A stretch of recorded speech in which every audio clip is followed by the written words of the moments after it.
Alright, so Ant-Man and the Wasp. And I just saw the movie. This review is going to be half non-spoiler, with the other half being spoiler-ish. So watch at your own risk. The first half is going to be spoiler-free, so you're safe. Okay?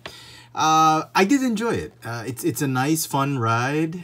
It's characteristic of what a Disney Marvel movie should be. I really had fun. It's a great movie, in my opinion, because the first one was a really great movie. And it felt like really just a continuation of that one. It's like you didn't even have to watch Civil War to understand this film. But you had to watch the first film. If you had missed out on Ant-Man, the first movie, you're going to be a little bit lost with this Ant-Man and the Wasp. I would advise that you do not see the movie, this movie in particular, if you have not seen Ant-Man, because everything that happens in this movie presumes that you have full knowledge of what took place in Ant-Man. The Civil War thing was just it was explained away with this one. It wasn't really that big of a deal. If you didn't really watch that movie but you have an idea what happened in Civil War, it's fine. Okay, so that's that. And I think it's great because the first one was great, and really it was like Ant-Man part 1, and this one's Ant-Man part 2. And there were a lot of good action scenes. I loved it. I loved the parts where they were seeing a lot of action, and not just from Scott Lang. A lot of the movie is action from Evangeline Lilly's character, Hope Van Dyne. It was amazing. I absolutely loved it. She's now my new favorite character in the Marvel Cinematic Universe. Okay, the plot was very simple. It's not what you expect from the trailer, and I'll get to that later in the spoiler part, but it's very simple and very down-to-earth movie. It's not cosmic, or there's a lot of physics involved, but not in the realm of aliens and Asgardians and Guardians of the Galaxy and all that. It's down to earth. It's regular science and bad guys, normal bad guys with tech. Okay,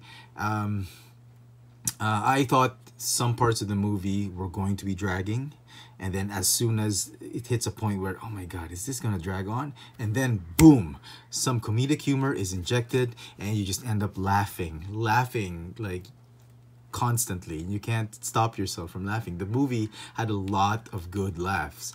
I mean, 9 out of 10 of their jokes were really funny, and you know, it kept it from being such a, you know, dialogue movie, because if you're looking for a lot of action, well, it's got some action, but there's a lot of dialogue, and there's a lot of introspection, and there's a lot of drama. And in fact, you know, you'll probably figure out what happens in the end, and it's going to be a teary, happy moment in the end. And it got me welled up, and a lot of tear-jerking moments at the end of the film. Okay, and you know, without saying too much, it delves a lot into the characters that we saw in the first movie.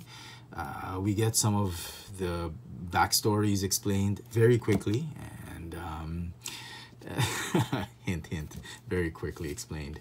And then we get to see more of Hope as a superhero, and you know, and them just trying to get to where they want to go. I mean, they're not fighting Thanos or anything like that. It's very down to earth, very simple, and yet funny, exciting, and a roller coaster of a movie. So it's gonna be fun. Okay, so I've spent 4.5 minutes on the non-spoiler part, and beyond this part, when we hit the 5-minute mark, it's going to be spoilers onwards. So I am giving you a 15-second warning. Watch at your own risk. If you have not seen the movie, you can pause this video and come back to it after you've seen the movie. But if you've seen the movie, or you haven't seen the movie but you want to be spoiled, watch on. Fair warning? You're still here? Okay.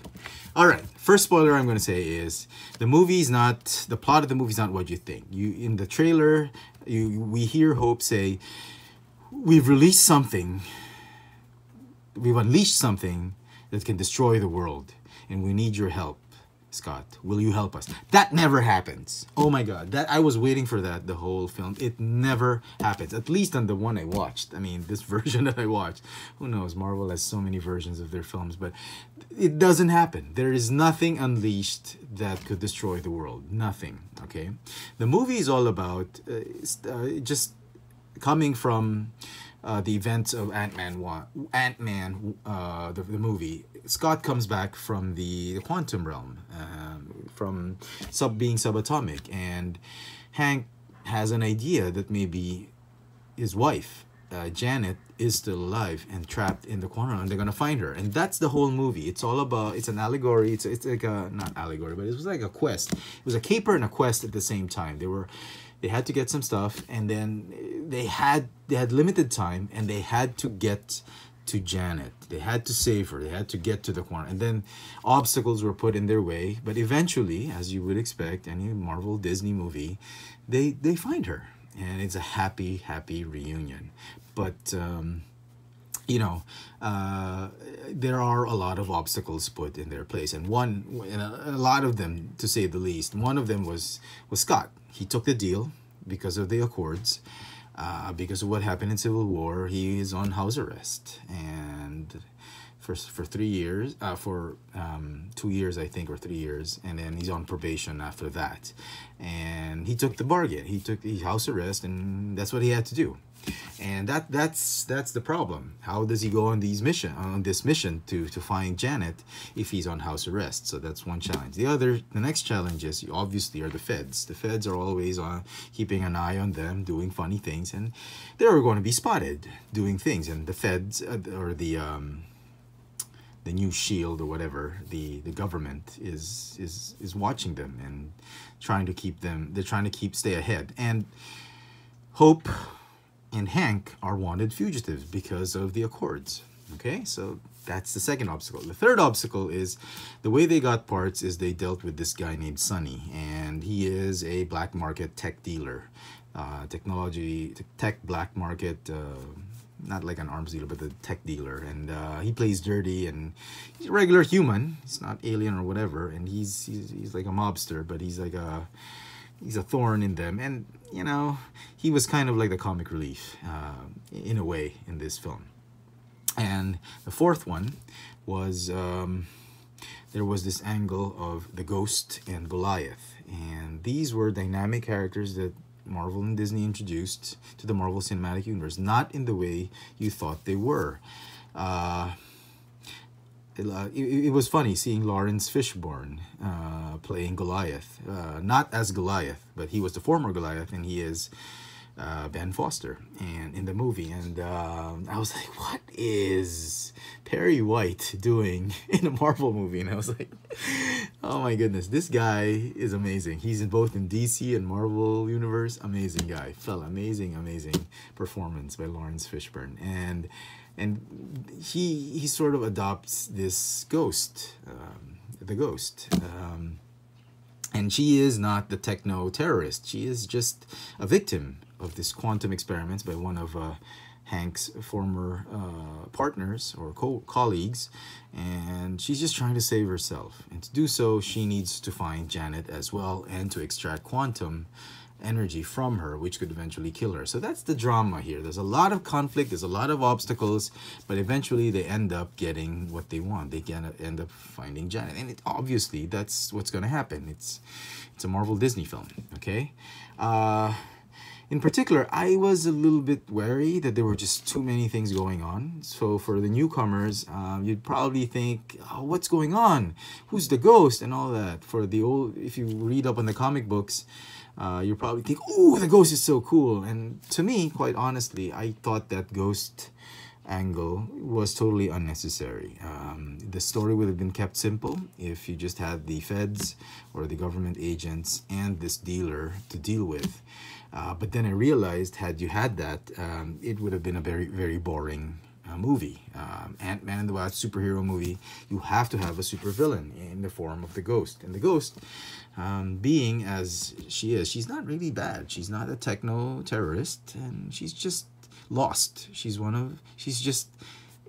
has a physical condition that's hurting her and leading to her eventual untimely death. And to save herself, she needs to go through drastic means where, Ben Foster is helping her.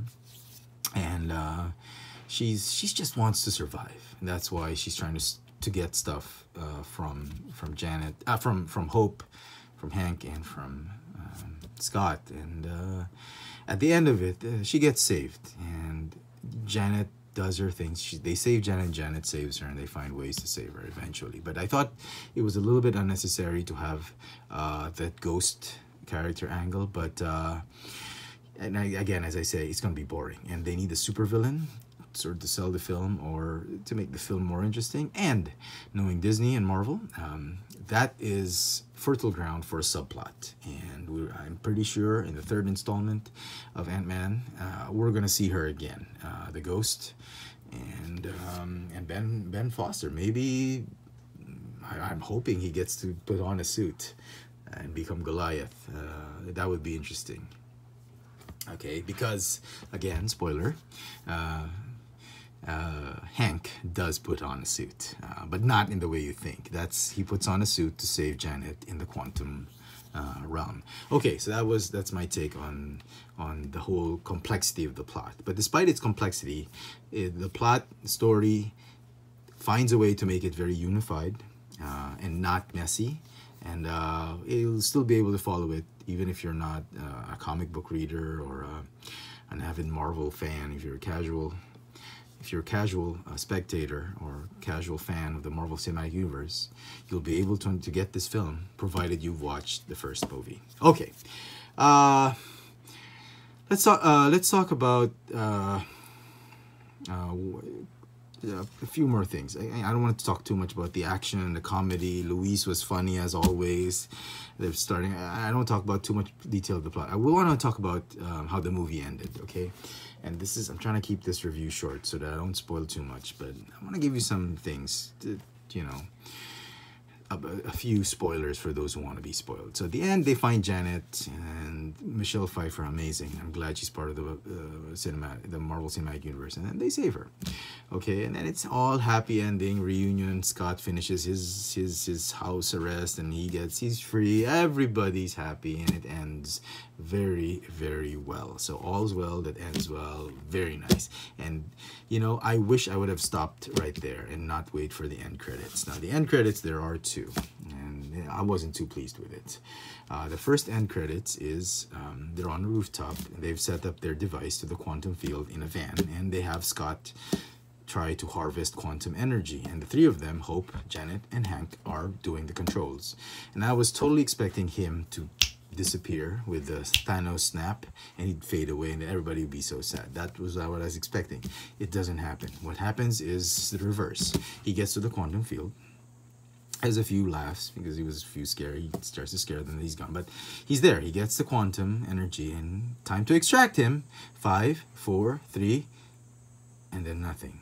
And as you would expect, he gets stuck in the quantum field because all three of them are gone. You see that black confetti flying, and to me, that is it's becoming more unbelievable right now, knowing what you know about Disney, that they've confirmed sequels to the Black Panther, Spider-Man, sequels to Doctor Strange, Avengers 4. I mean, you're already thinking every time somebody dies in the Marvel Cinematic Universe, by this time, at this point in time, July 2018, you're probably just rolling your eyes and saying, oh, come on, nobody dies in the Marvel Cinematic Universe. And I'm still calling it, to this day, that in Avengers 5, sorry, not 4, Avengers 5,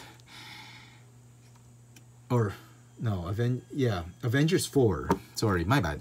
In Avengers 4, Cap or Tony, Steve, or even Star-Lord, is gonna get the gauntlet and snap back and resurrect everybody, and Deus et Machina, all well that's gonna end well. I mean, it's that predictable now, and the deaths are no longer believable, and that's what ticked me off with the last scene.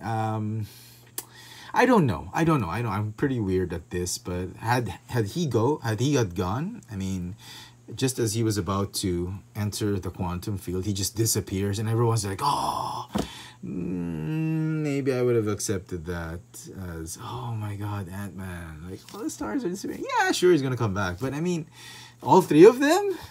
Come on. Seriously? And he's stuck in the quantum field? It's like a cliffhanger that's trying too hard. So, yeah. Okay, I'm sorry I spent 3 minutes talking about how frustrated I am with that. But the one at the very, very end credit scene, that's like well, it's not as bad as the Captain America end credit scene where he just tells you you're expecting so much, and from Spider-Man. It's not as bad as that. But you see Scott's home, it's empty, but the drums are still playing, and it's the ant, that big ant playing the drums, and that's it.